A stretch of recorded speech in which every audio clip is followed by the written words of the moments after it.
Hey, deserving listeners, it's time for me to react to your comments from my videos from the past few weeks, actually. I've been catching up on your comments. Darcy and Stacy videos.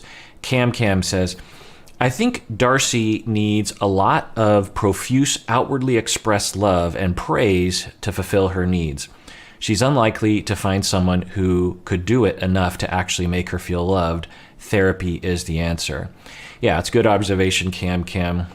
We don't know for sure, but it looks like for Darcy, particularly when we go back to Jesse, and I think particularly with Tom, we saw evidence of this, that Darcy's version of her best life or her best relationship is when things are fancy, there's very overt expressions of quote-unquote love, usually by effort put into money. I remember with Tom, he looked the part, he looked fancy, they were in fancy, homes. He would take her to a fancy restaurant and she would sit there and she was in awe. If you remember that, I'm just in awe of you. And it, seems as though for Darcy, who knows, that, I don't know, maybe she's stuck in some 10-year-old version of romance and attachment, the way that young people will think about, they will fantasize and idealize like a Disney movie almost. Maybe Darcy is still kind of stuck there somehow. And as soon as it seems to get away from that into reality and real adult relationships, I think she feels uncomfortable, or at least that's the way it seems, and she has a hard time interpreting what's really happening. So yeah, I think you're right, that unless Darcy is getting a lot of outward expressions of love and praise, then she very quickly feels as though things aren't working out. And I've been imagining that she has a lot of relational traumas and schemas as the result of early childhood experiences. It's hard to know what those were, but we could imagine maybe. But that led Darcy to this situation where she inherently believes. So here's incorporating all the hypotheses, that early childhood relational traumas led her to believe, and a lot of messages, that she's unlovable and that no one will ever love her. And as a defense against that, she, as a young child, actually this is interesting as I say it out loud, developed this fantasy of like a Disney movie where she would watch these Disney stories or some kind of storyline around the Prince in Shining Armor and the Knight in Shining Armor, Prince Charming, I was mixing the two, that those are sought after, as the young Darcy is looking at, just like, if only I had that would make me feel better. Now, of course, what Darcy was really looking for was attachment, security, and feeling as though she mattered, feeling as though she was good enough to those around her. But for whatever reason, that wasn't happening. Who knows? And she has retained that 8-year-old fantasy into adulthood, while also retaining this very large assumption that she's not lovable. And as soon as there isn't very overt fantasied versions, did I just make a word? Versions of love, as soon as it steps outside of that early relationship fantasy, then she very quickly starts to assume that they don't love her because she feels unloved, when in actuality that's not the case. But because that's her schema, then she gets hurt, and then she gets demanding, then she tests, then she is hurtful, and all those kinds of things. I think, as I say that out loud, joining my ideas with yours, Cam, I think I like that. What do you think? My grinning cat says, I find the addiction to chaos theory very relevant. So I was talking about possibly addicted to chaos. I didn't really like that theory, but my grinning cat says, I find the addiction to chaos theory very relevant. I sometimes find that some people just don't feel love unless it's dramatic and comes with a lot of pain. Yeah, but why is that? That's why I'm not a fan of those kinds of theories, because people will say, you're in love, you're addicted to chaos, you're addicted to self-harm, or you're addicted to self-sabotage or something. And I think that describes what it looks like from the outside. It might describe right underneath the surface, but why would one be addicted to chaos? Certainly none of us want chaos. We don't want there to be uncertainty and lack of predictability. We actually want the opposite. So why would we compulsively be, or why would we be so frequently recreating that? I think we need a deeper, but that is just the way I like to think. Lemonlean says, this relationship between Darcy and Georgie won't work because Darcy is more in love with the idea of love than the person she's supposedly in love with. She seems incapable of valuing she seems only capable of valuing the superficial, whether it's in her looks or her relationships. She's built from the outside in. Right. So I've seen this accusation that she's built from the outside in. She's ugly on the outside. She's trying to fix her outside to fix her inside.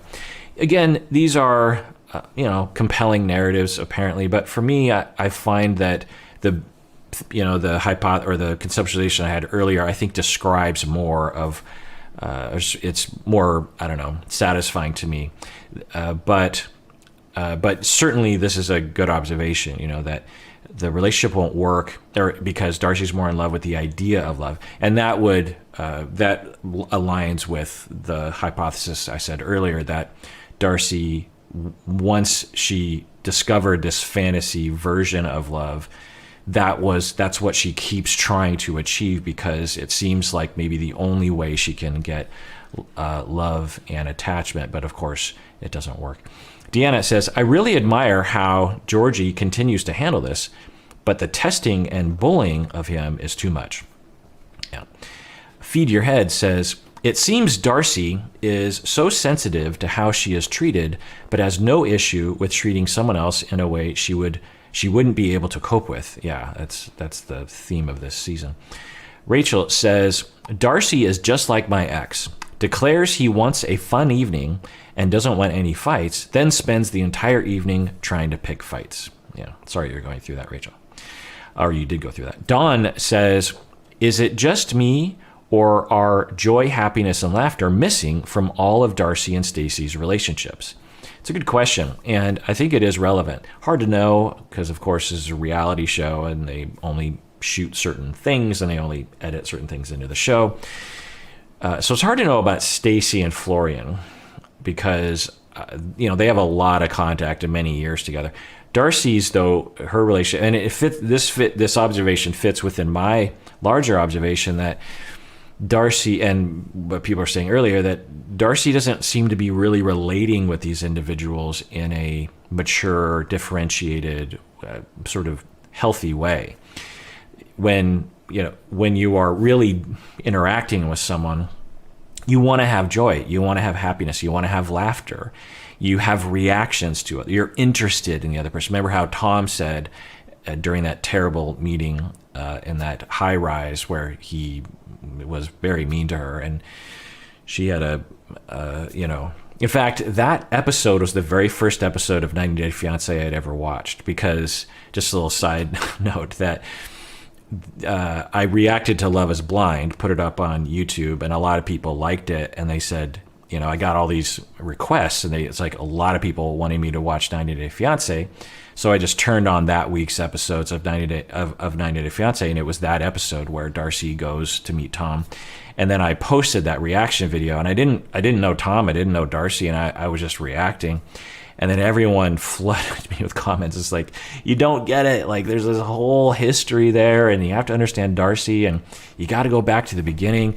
And I resisted, and then finally the pod wife convinced me to go back to the beginning, and that's where my life with 90 Day Fiancé really kind of began. But anyway, so you remember that conversation, and Tom was saying, when did you ever ask me about me? You're never interested in me. You're more interested in this other thing. So I think that it would seem that Darcy is in a constant state of survival and terror, and doesn't have time for laughter or really relating to other people. That would be my conceptualization. Patience says, I don't blame Georgie for starting to bicker back at Darcy. Being calm and understanding hasn't helped give her security, and everyone has a breaking point. Yeah, it's an interesting point that you can look at. It's like, well, Georgie's starting to be a little bickery back to Darcy. And I was like, oh, that's interesting because we hadn't seen that before. And Darcy would refer to things like that, I think. And you could say that everyone has a breaking point, but I don't know. In the context that they were under, it seemed interesting that Georgie was being defensive and mean. Again, when you pile up all the meanness between those two individuals over the past year, there's a lot bigger pile on Darcy's side. Allison says, Dr. Honda, I think you're absolutely spot on with your hypothesis about the role of cosmetic surgical procedures in their life. Right. So I was hypothesizing, who knows, that for Darcy, it is a way to try to get some self-esteem, try to get some acceptability, try to get some love and attachment, some feeling of safety, some feeling of I'm worthy, I'm good enough, and it seems to be from the episodes that Darcy and Stacey, they've been through this a number of times.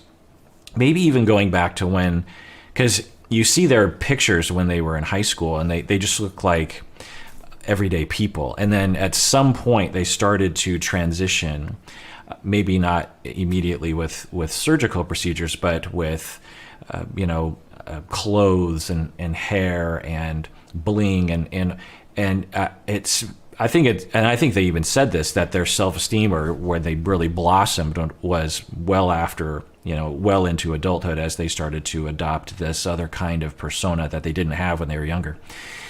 They talk about how when they were younger, they were the nerds, they were the sort of the outcasts, they were the quiet ones, no one ever talked to them.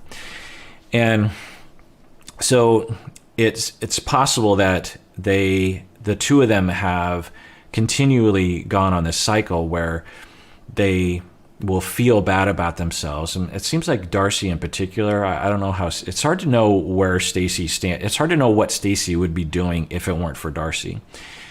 I think we can all imagine that Darcy would be Darcy without Stacey, I think. But anyway, point is that they start to feel a little bad, and then they start to feel put upon, and they start to feel like their only defense is this woman empowerment. I need to look out for myself. I don't need other people. I deserve to treat myself, this kind of thing. And these aren't bad impulses, but it's particularly with Georgie, they seem to be born out of nothing, meaning that with Jesse, it would make sense that you would have this impulse of like, I need to strike out on my own, women empowerment, I deserve better. With Georgie, it seems like it's imposed on a situation that doesn't seem to apply. But anyway, so Darcy starts to feel bad about herself, and then they start thinking, okay, how can I get self-esteem? Well, my only way in my entire life that I've ever got self-esteem was by doing these kinds of makeover things, if you will. And so then in the episodes that we've seen recently with Darcy and Stacey, they seem to have a whole ritual, psychological and prep, the travel and the mindset, and we're going to do this, and all this talk of this is for us, and this is a chance to recharge my battery, this is a chance for me to reevaluate my life, this is a chance for me to take care of myself. And then they have the procedure, or maybe when they were in their 20s, they had their hair done, or they got a new wardrobe or something. And then there's an after feeling of, now, look at me. I once was the caterpillar, and now I'm the butterfly, and now I'm ready to take on the world, and now people are going to respect me, and now I feel okay about myself. And then eventually that wears off, of course, and they start to feel bad about themselves, and then the cycle just goes round and round. I don't know, but it's an interesting hypothesis. We only have one instance, again, filtered through a reality TV show, but we could imagine that people could have a cycle like that. Marsu says, Georgie looks depressed and defeated most of the time. His moods could be just frustration. Yeah, absolutely. Sarah says, I don't even think that Darcy loves Georgie. It looks to me like she has absolutely no regard or compassion for his feelings at all, and she is so very nasty when she gets defensive rather than just taking a good look at herself in the mirror. Yeah, that's true. With Jesse and Tom, we wondered where that line was where she would say, I wonder what I'm doing in this situation.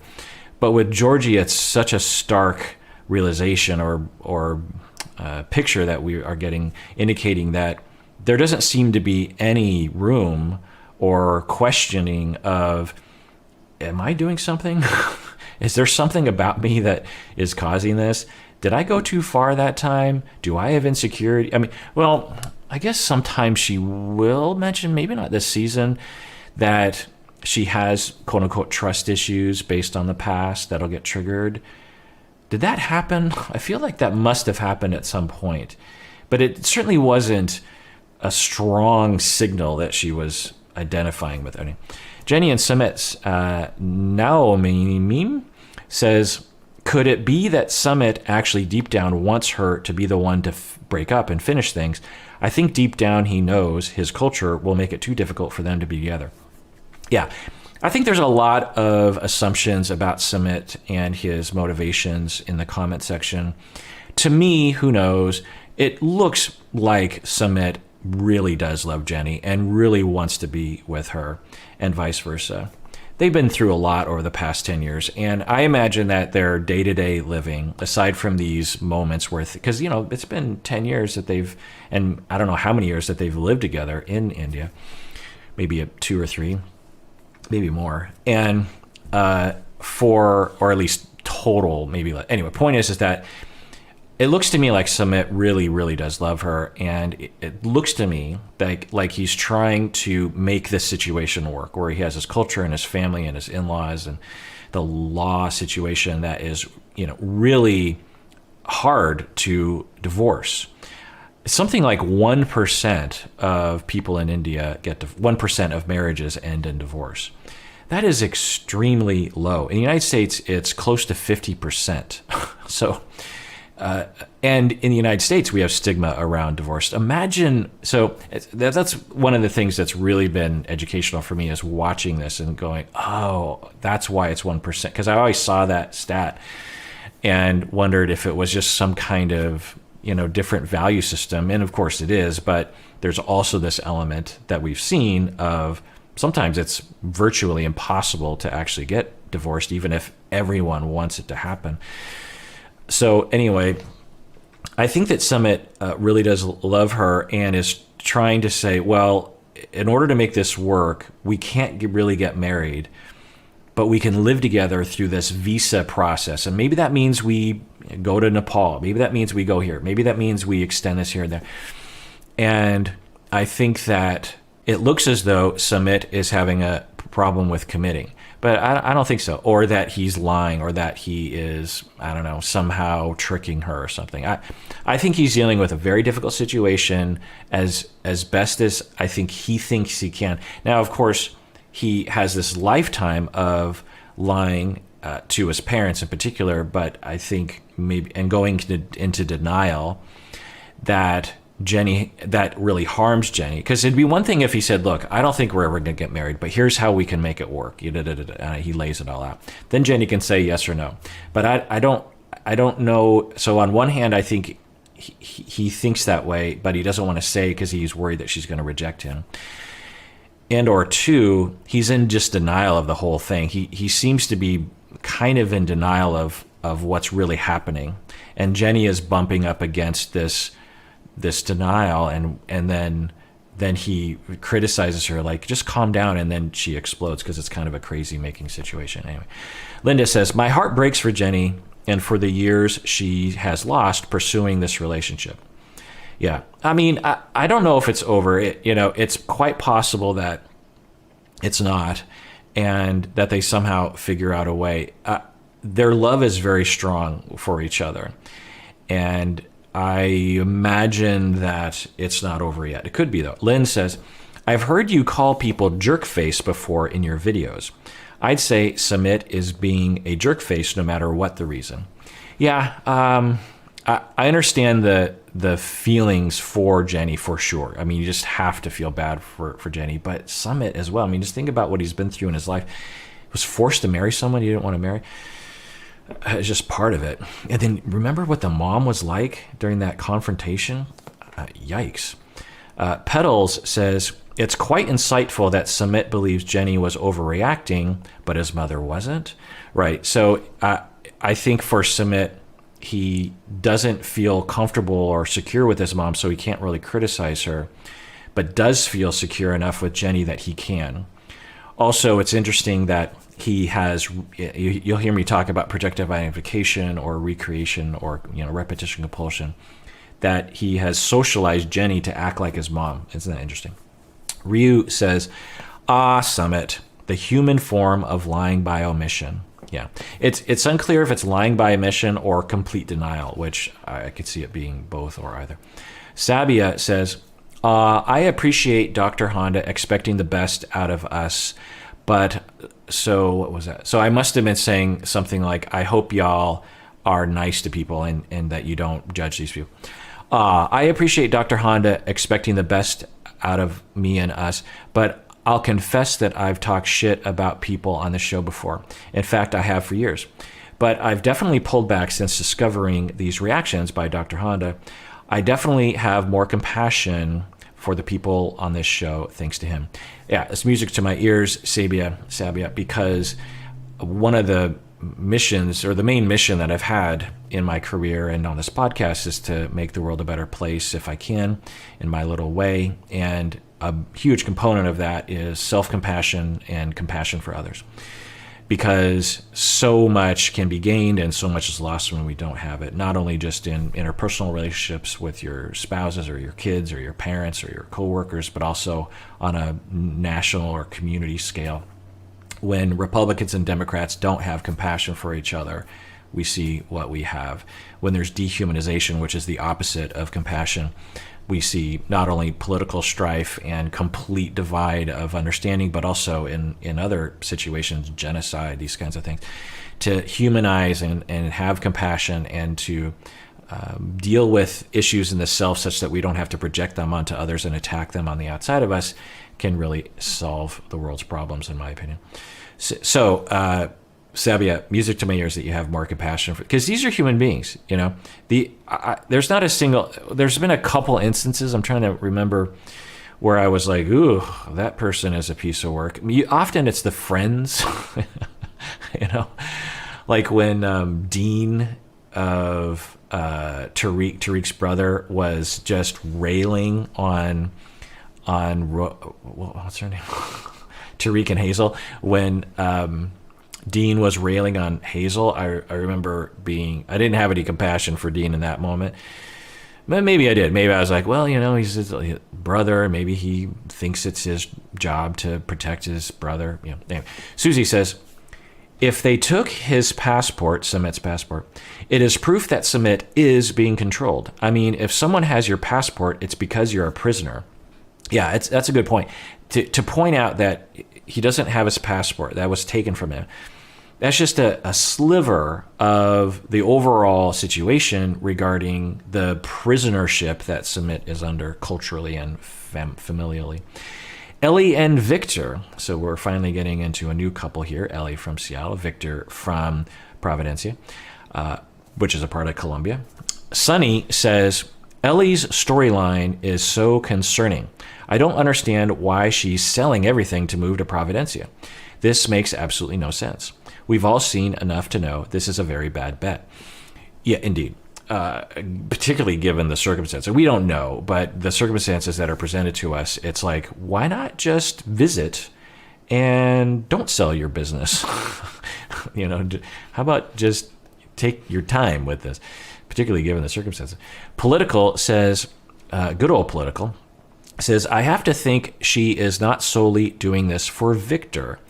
Maybe she's burned out and the temptation of liquidating and living the rest of her days on a couple million in paradise is calling to her as well.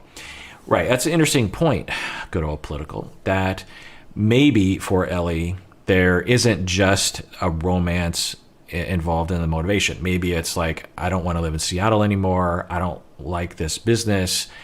I want to retire early, or, maybe there's some other motivation for sure. Hard to know, but it is interesting to think about that. And I imagine that that's possibly a part of a lot of these individuals. I've often wondered, for some of the people even coming to the States, what they were leaving behind, because, if I had a friend who was like, I met someone in Ukraine and I'm going to go there, live there and marry that person and live there the rest of my life. One of the first things I would think is, oh, you're not that attached to the people and places of Seattle. There must be something about Seattle that's kind of bugging you lately. Otherwise, you probably would have been less likely to even look outside of Seattle to marry. Anyway, who would know? I mean, that wouldn't be an automatic factor, but it would be a question mark that I don't know if we talk about very often. But political you are. JD says, maybe not once a cheater, always a cheater. So I was reacting to that I think Hiromi was saying, once a cheater, always a cheater, or that idea. But within the same relationship, it does seem like more likely to happen unless the dynamics of the relationship have changed. I'd be curious if anyone has done a study on the topic. Yeah, JD, there's a lot of studies that will look at infidelity, and one of the topics is the idea of once a cheater, always a cheater. And the gestalt of the research that I'll say is, one, as I always say, it's really hard to research infidelity. Where do we draw the line with infidelity? Because when you really think about all the things that could qualify, or all the things that people might think of as being infidelity, other people wouldn't draw the line there. So especially with online stuff now, if you're mildly flirting with an ex over Facebook, is that cheating? But what if you're hiding it from your partner, but it wouldn't really harm? Anyway, so there's just a lot of things. Two, you have to ask people if they've cheated. There's no way to know if someone's cheated or not. So you have to say, have you cheated? And they have to write on a survey. And even if a survey is anonymous, it's shown through research that people aren't necessarily honest. There's also denial people go into. Anyway, so there is research. It's hard to know. And then we have this, micro question of, if you've cheated once, are you likely to cheat again? And the answer is yes, to a degree, but it's case by case. There's so many different situations. This blanket assumption that if you've cheated once, you're going to cheat again. Yeah, your chances go up a little bit, but in terms of if you've cheated once, you'll cheat again, whether in the same relationship or another. But it's such a circumstantial thing. For example, one of the things that can determine this sort of thing is, if you have a lot of different relationships, then you'll have a lot of situations where you're on the decline of a relationship, which is more likely to experience infidelity. So is it just a factor of you're a serial monogamous person?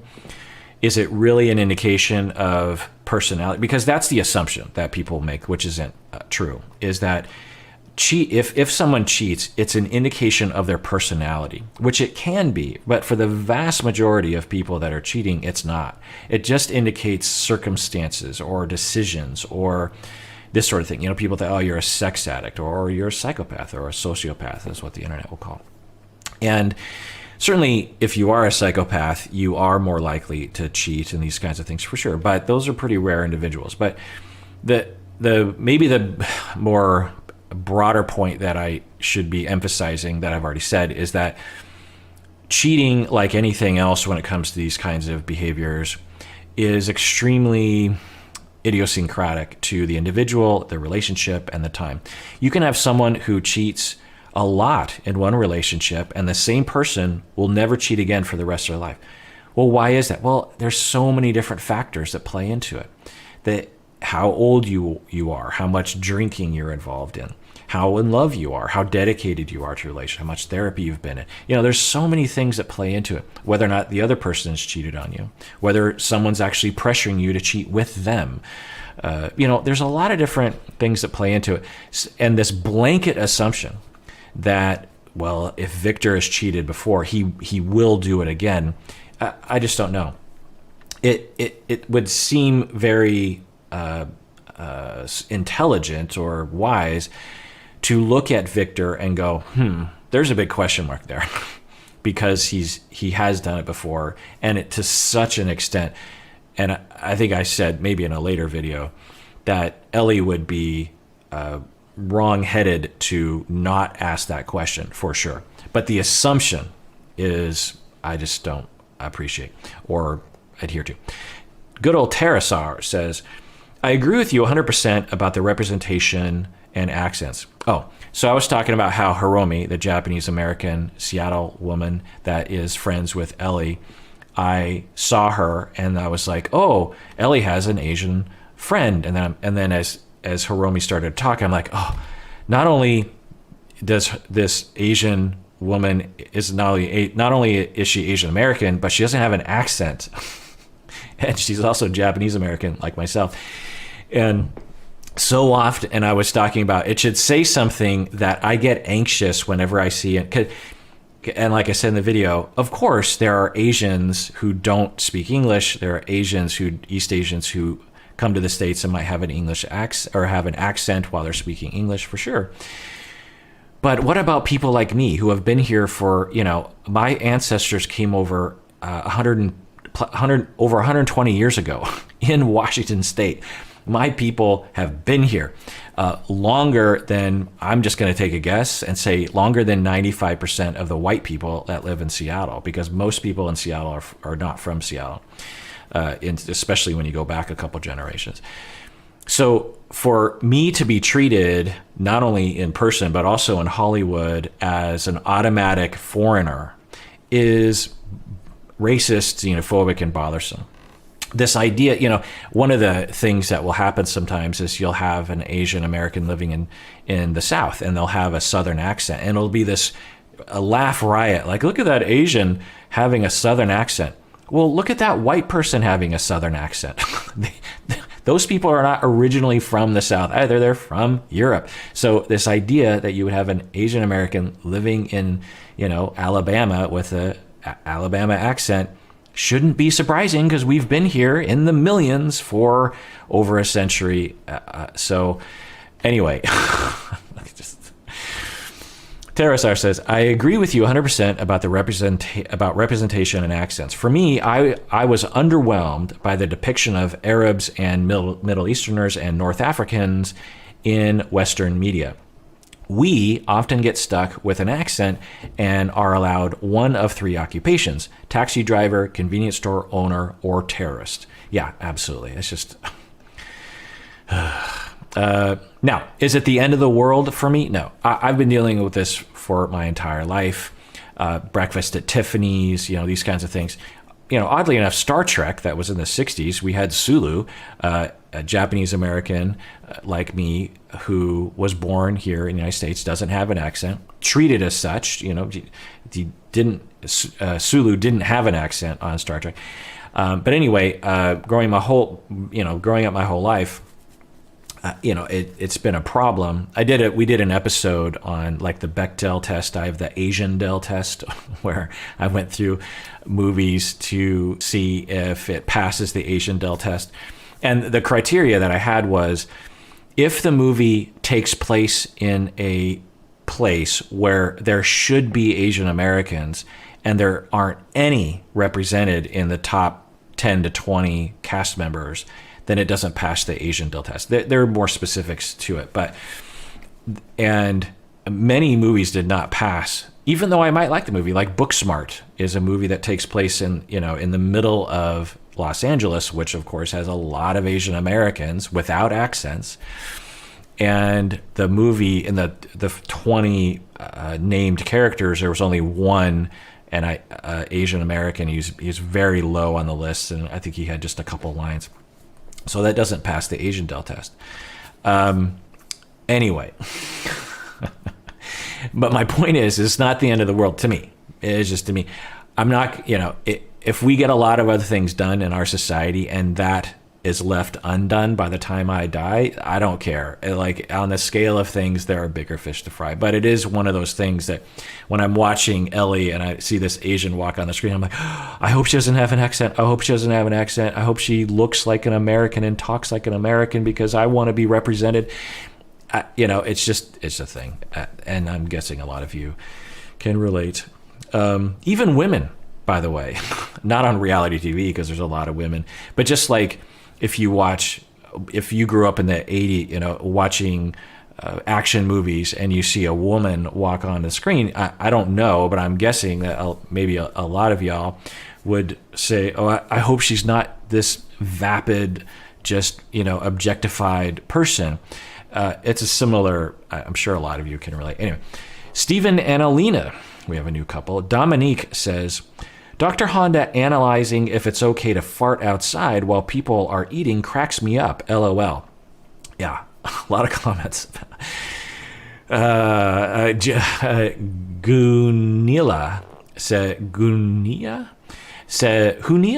says, how about just saying, I will be right back?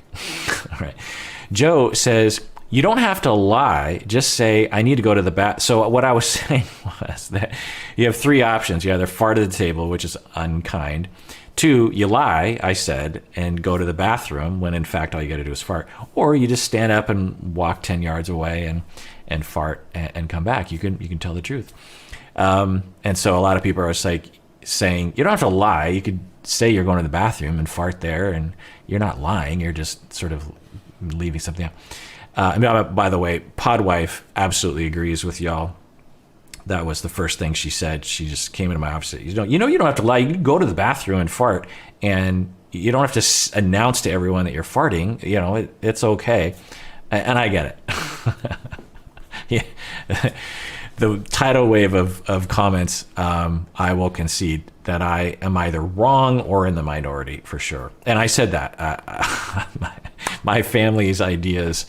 In fact, just a couple days ago, there was a whole text chain in my family, extended family, like aunts and uncles, about this kind of stuff. I won't gross you out, but my family just, we're just open about that. I don't know, maybe this is a Japanese American thing. Slash says, there's nothing wrong with leaving the table to fart, just don't mention it. I don't want to hear and think about farts while I'm eating. Yeah. And I get that too. But for whatever reason, for me, people will do that. They'll be like, oh, I can't eat now that you're talking about X, Y, and Z. I've never been like that. I feel like I'm supposed to, because culturally that's what you're supposed to do. But when I'm eating and someone talks about something disgusting, I guess I have a wall between what I'm observing and what I'm eating. What I'm observing over there and what I'm observing what I'm eating. Those are two different things. I think a lot of people, they get crossed. If they hear about a fart and they're eating something, they suddenly feel like they're eating a fart. Is that what's happening? That doesn't happen to me. So, but I get it. Again, I'm in the minority. Norberta says, I'm curious. You were talking about how spending time together in person is a much better indicator of how successful a couple will be than dating long distance. Would it stand to reason that couples who live together prior to marriage are less likely to divorce? Have there been studies on this? Yes, there's been many studies in the United States that I'm aware of that will look at cohabitation before marriage and how long people stay together. Because logic would say that if you cohabitate before marriage, you're more likely to last in your marriage because you've tried each other out beforehand. But it's actually the opposite, not by a huge margin, but if you cohabitate before marriage, you are more likely, it's associated with getting divorced earlier and more often. Now, why would this be? Well, there's a lot of factors playing into this. One is that because it seems as though, and this is something that a lot of religious fundamentalists will use as a reason as to why you shouldn't live together, and they'll come up with their own speculations, and I guess it's all just speculation, and that's what the data says, and we can speculate as to why that is, and there's studies trying to narrow that down. But one of the factors that's often purported is that the fact that you're living together before marriage is associated with other kinds of things, like, for example, poverty. When you are poor, then you're much more motivated. If you start dating someone and you're both paying rent, and you're scraping, week to week, then you're much more motivated to cohabitate and share rent than if you are doing well financially. And of course, poverty is more associated with stress and divorce because of obvious reasons. So is the cohabitation the problem, or is the cohabitation rise when you have other kinds of factors that are contributing to factors that will contribute to divorce? What I'll tell you is that it's obvious that the more time you get to know each other before you decide whether or not I want to marry this person, the greater chance your relationship is likely to work in the future, right? I mean, I think most of us understand that to be true in the United States, not necessarily around the world, because you have, arranged marriages around there.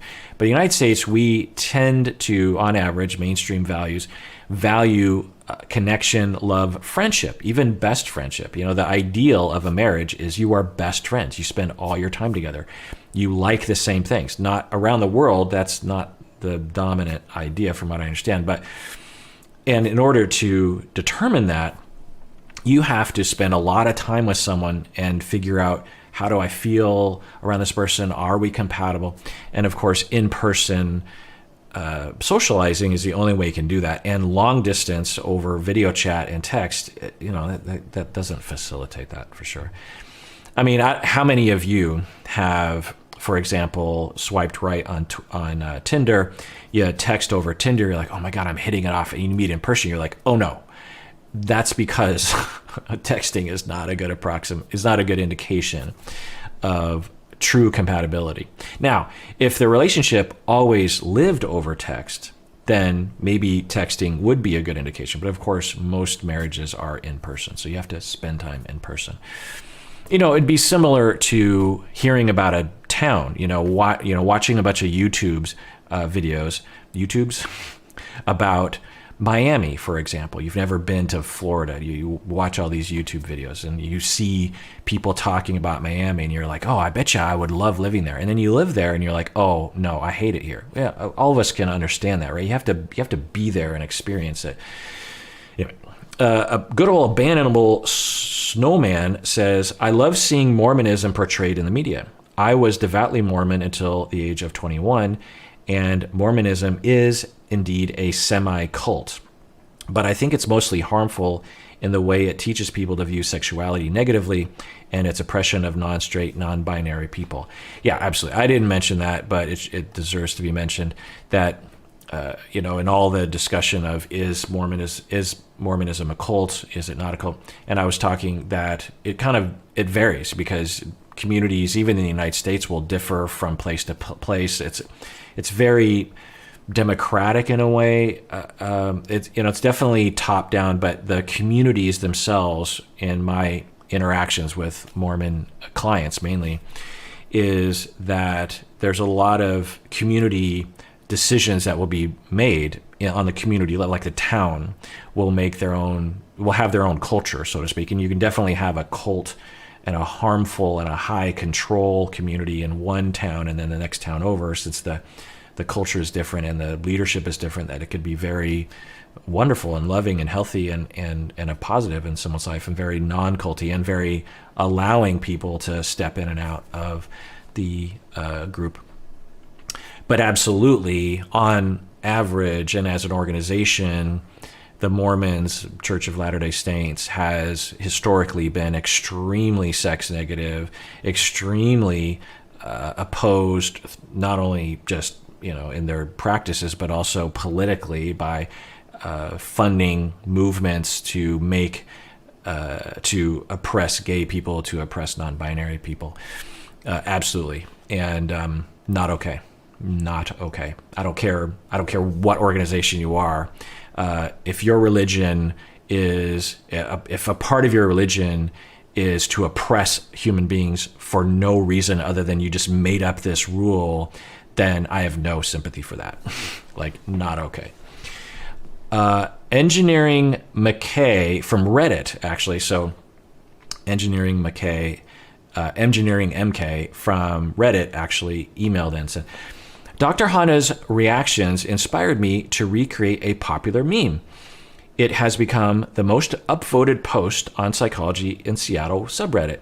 I would be thrilled if you would show this during your weekly comment review video. So let's look at this here. copying and pasting the URL and looking at this meme. It's that one with Drake, the one like this, and then and it's undifferentiated conversations, and then take care of yourself and take care of others because we deserve it. We really, really do.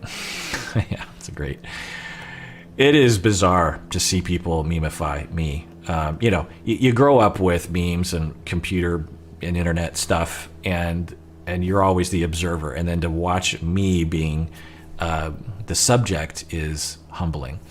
Love is blind. So these were posted a long time ago, but I'm just getting around. Mongoose says, like many other commenters, I think it's important to note that Damien's behavior with her before the party. Damien was extremely flirty with Francesca and couldn't stop commenting on the appearance of her.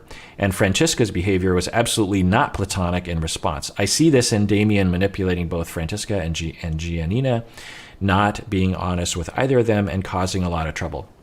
Yeah, it's hard to know what Damien was thinking. That he goes into the situation in a committed relationship, long-term relationship with Giannina, and seemed to really love her in a lot of ways. And then has this friend, Francesca, who he is flirting with, and you just have to wonder what's going on with him. So who knows? But I've seen this before, where you'll have some people who they just haven't really fully matured yet, particularly when it comes to romantic relationships, where they might really love someone and be into them. So let me back up.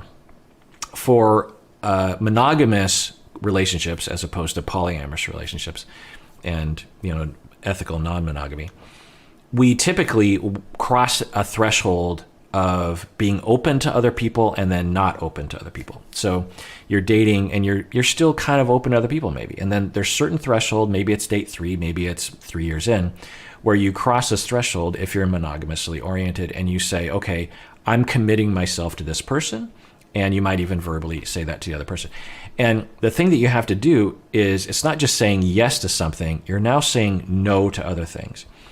And you have to, avoid, or you have to say no internally too. Like, I am no longer going to hit on other people. I'm no longer going to swipe right. I'm no longer going to have a dating app. I'm no longer going to entertain flirtations with other people because I am saying yes to this. I'm saying yes. I'm opening one door and I'm closing another.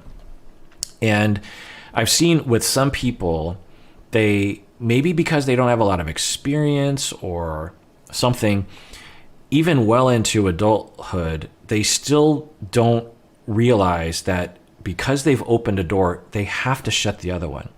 So they open one door and then they keep the other door open. And they just behave and live their life unaware of the fact that they aren't doing something that is very logical. So it doesn't make them a psychopath. It doesn't make them some kind of evil person. It's just a maturity issue. Because, you can imagine being 15 years old and really insecure, and you finally meet someone and you commit, and then someone else comes along and hits on you, and you're just like, oh, that feels good. I'll do that too. And then later on regret it. I don't know if that's what Damien was doing, but I've seen that before. Blue Roses says, Damien has always had the emotional awareness of a cement block. So it really shouldn't be a surprise that he'd do something completely shady and then be confused by the negative responses. Yeah, who knows about the cement block metaphor, but Damien certainly seems to be unaware of how his behavior is going to affect other people. Ellie, at least in that way. Because, there'd be nothing wrong. Well, anyway, I won't go into the weeds. Ellie says, as someone who has been cheated on literally dozens of times with the just a friend girl, I am super triggered by the term just a friend. Friend energy doesn't usually require so much explanation. It's obvious. Right.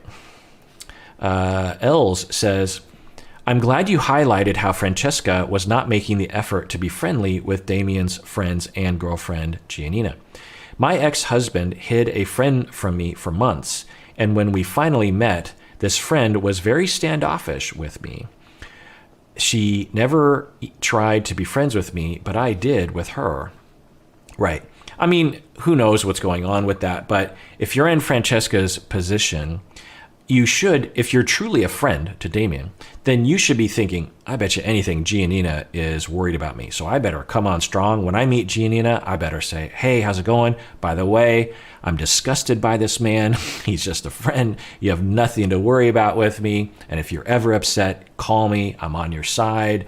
But we're just friends. You know, something like that. Diamond on Love is Blind, Tony says, my narrative is that due to my avoidant attachment style, I choose partners who are not looking for a relationship. Because if they do look for a relationship with me, it puts too much pressure on me and expectations on me. So I've decided to stay single until I change something about my attachment style. Yeah, that makes sense. So what Tony is saying is that they will choose partners who are not looking in a relationship, because when they choose partners that are looking to be in a relationship with them, a committed relationship, it challenges their avoidant defensive style and makes it too scary. Of, oh my God, you know, we're in a relationship together. That means I could get hurt. And my normal response is to run away from things like that. So I look for people who are unavailable. And you're very aware of yourself, Tony. That's great. And therapy is the answer to that. K-Pret says, Dr. Honda, can you elaborate on the idea of things being easy at the beginning of relationships? So I think I was talking about how relationships can often be easier in the beginning. I felt a shift in how I dated post 2016. I never used to ask people about their views on social issues. Now I am very focused on making sure the man I'm dating believes that women are equal and isn't prejudiced against women and against other races. But I still want all of the other traits. I want him to be funny, emotionally supportive, attractive, etc. Unfortunately, it's made none of my relationships easy in the beginning. But as time goes on and the guy learns more, things get easier. Yeah, I don't remember exactly what I said, but it makes sense that at any era of time, one would be concerned with, hey, are you the sort of person who oppresses others? Are you the sort of person who's going to oppress me? Do you have a lot of outmoded, harmful ideas about people, that will affect people in my life or me? Do you believe that I'm lesser than you? Because unfortunately, there are a lot of people who have those ideas, and then later on in a relationship that causes problems. It doesn't necessarily mean that you can't be in a relationship with that person. Doesn't mean that you can't necessarily change their mind over time, but it is something that a box, if you will, that should be checked on at any given time. And maybe more recently, we've been more aware to ask those questions. But what you're saying, K-Pret, is that it's actually more difficult in the beginning because you're going through the vetting process in the beginning. There's a lot of tough conversations. You might even say, like on date 2, like, hey, I'm just trying to weed out misogynists and sexists. So could you just prove to me that you're not a sexist? What are your ideas about women? I think those are perfectly fine questions and totally justified. So for you, K-Pret, you're saying it's kind of harder for me in the beginning because of this, this filter process that I have to put a lot of people through. And then later on, it becomes easier. I could see that. And good for you for doing that. If everyone did this, then the world would be a better place. Jessica, Barnett, and Amber video from Love is Blind. Wildflower says, Amber really came out of these episodes looking pretty bad, in my opinion. Yeah, that's what a lot of people were saying. Rebecca says, Amber saying to LC, you can't be mad at Mark because he cheated weeks ago. It's old news. And you weren't married, so you can't expect it. Yeah, that was so interesting that Amber was saying that you guys weren't married. Amber's like, you guys weren't married, so what's the big deal? If you're not married, then essentially what Amber was saying was Mark can lie to LC because you're not married. So as long as you're not married, it's completely okay to lie to someone. So if you're a fiance, for example, or it's, you have a relationship for a month, you could say, we're in a committed relationship, and then you cheat, and that's completely okay in Amber's mind because you're not married. AH says, I won't speculate, but Matt's response is a bit worrying. I agree. He was full on panicking, and Amber wasn't anywhere near him. If he was a woman and he'd display those behaviors, pacing, visible panic, and other stress responses, we would be way more concerned. Yeah, absolutely agreed. And I commented on it, maybe not in this much as, to emphasize it, but yeah, what Matt was terrified seeming about even talking to Jessica if Amber were to perceive that. Yeah, and given Amber's behavior, particularly in that set of episodes that we saw, we could imagine maybe what Matt has been going through. Big Ed, tell all during the single life. Good old Angel Kate says, I feel weird watching Liz say that she wants to be with him and misses him, when every time that I've seen them together, she frequently looks like she feels disgusted. I am confused. I know a bit about trauma bonding, but this contrast seems extreme. Yeah, it's hard to know what's going on with Liz. Is she trauma bonding, meaning that she's bonding with her abuser, like a form of Stockholm syndrome or brainwashing, if you will? Is that happening, or is this just a complicated relationship? Is there something about, does she legitimately love him? Relationships are messy, and who knows? I know the internet would just like to blanketly say that she's she's a victim and he's some sort of predator. And certainly that can be a dominant conceptualization and a valid one, but it's hard to tell from what we've seen. The infamous phone call that we heard was troubling for sure. Valerie says, Dr. Honda, I'm so proud of you and impressed that you choose to work with difficult clients. I must have been talking about how I will work with people with personality disorders, and a lot of clinicians in my anecdotal experience will not work with people with personality disorders, either because they've made a choice of like, I can't deal with that, or they don't even know they're dealing with people with personality disorders, and they just terminate with the clients because they're like, oh, that client isn't working hard enough in therapy or whatever. My mom was a social worker for Catholic Charities for 25 years in St. Paul, and she started a program for homeless elders. She would work with the people that everyone else rejected: sex offenders, domestic abusers, violently mentally ill, etc. It really takes an extraordinary empathetic person to do that work. So many of my mom's clients passed away too. My mom died 2 years ago. I hope she is somewhere with me watching you and feeling pleased that I found you. Ah, Valerie. There's so many elements of that comment that are so heartwarming. I'm glad that your mom was, made the world a better place. I'm glad that you have had that relationship with your mom. I'm glad that she's potentially still with you. There's just so many great things about that. And I will say the little bit that you mentioned about your mom's sacrifice for, helping other people doesn't compare to the sacrifice that, the sort of what I'm imagining populations that she was working with are, I'm just going to take a guess and say, a lot harder than the populations that I have worked with. So, your mom sounds like a saint. So anyway, all right, y'all.